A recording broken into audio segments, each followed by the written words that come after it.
imagine a world in which philanthropy used its financial resources as well as its grants to provide safe and clean energy access for the world's majority, addressing both poverty and climate change at the same time. And we can do that. The technology's there. We need to scale it with investment capital. So I do want foundations to go back and commit to a foundation-wide discussion.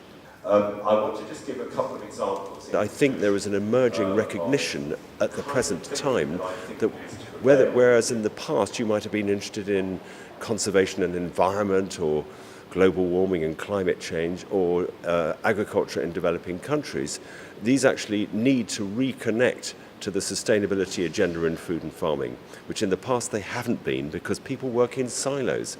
It's a sort of human tendency. You gather your own around you and then you don't talk to outsiders. And my philosophy, really derived from farming for many years, is that everything is connected. And if you understand one thing, you probably need to understand its connections to other things.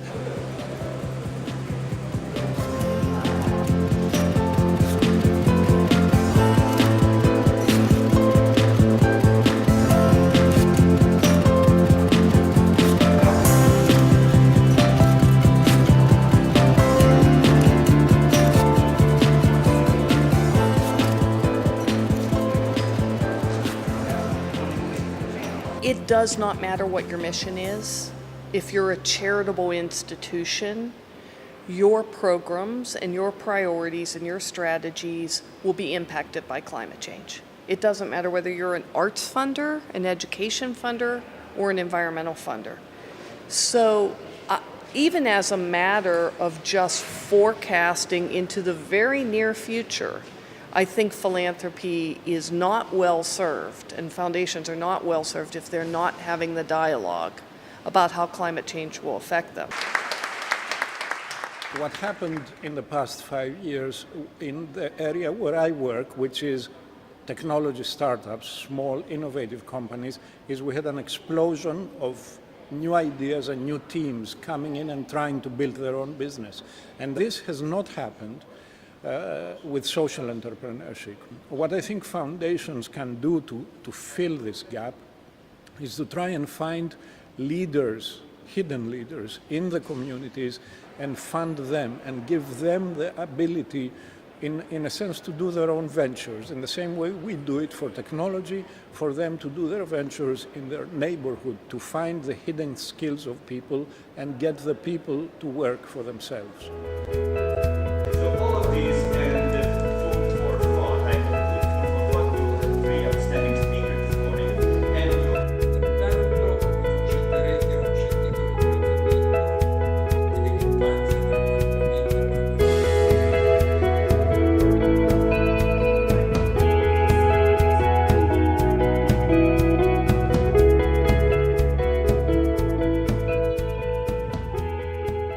Outside of venture capital, think that venture capital invests in ideas. But this is wrong. We do not invest in ideas. We invest in people who have some ideas.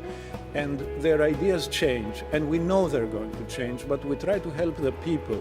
If they're strong enough, if they're committed enough, and if they're inventive enough, eventually they will get the right product in the market, which may be quite different from the proposal that they brought to us.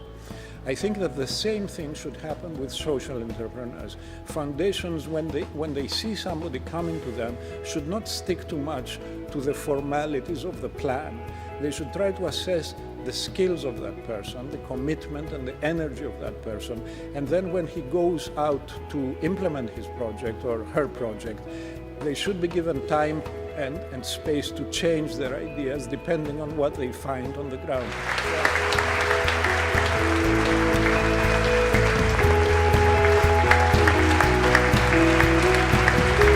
There's room in the table to play a vital part. All that sounds fine.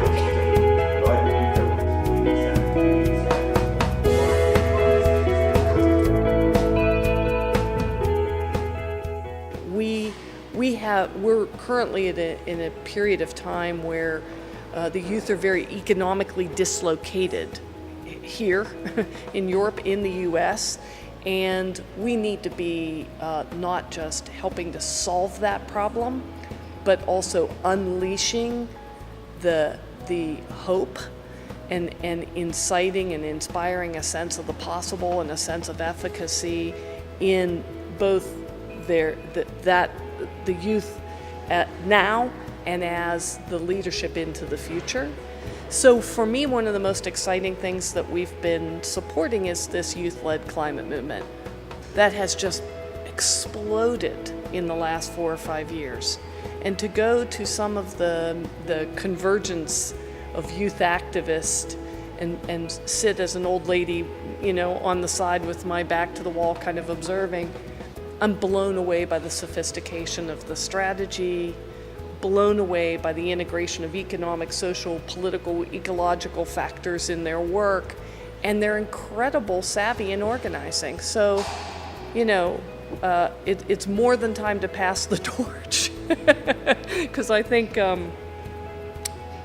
that is, the keys to the future in so many ways.